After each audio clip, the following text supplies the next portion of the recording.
সাহাবীদের মধ্যে সবচেয়ে গরীব সাহাবী ছিলেন সাইয়েদনা বেলাল রাদিয়াল্লাহু তাআলা আনহু। নিজের লজ্জাস্থান ঢাকার কাপড়টা ছাড়া তার কাছে দ্বিতীয় কোনো কাপড় ছিল না। সকালে যদি খাবার পেত, দুপুরে খাবার ছিল না, দুপুরে পেলে রাতের জন্য ছিল না, আজকে খাবার থাকলে কালকে নেই। মদিনার সবচেয়ে গরীব সাহাবী বেলাল রাদিয়াল্লাহু তাআলা আনহু, লজ্জাস্থান ঢাকার জন্য শুধু একটা জামা ছিল, গায়ে দেওয়ার মতো কোনো জামা নাই। এই সাহাবীর মতো গরীব কোনো সাহাবী মদিনার জমিনে নাই। এই বেলাল রাদিয়াল্লাহু তাআলা আনহুকে বিশ্বনবী ডেকে বললেন, ইয়া বেলাল আনফিক ইয়া বেলাল লা তাখশা মিন যিল আরশি ইকলালা।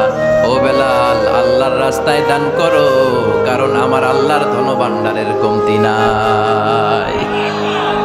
সাইয়েদনা বেলাল রাদিয়াল্লাহু তাআলা আনহু সবচেয়ে গরীব। শুনতেছেন?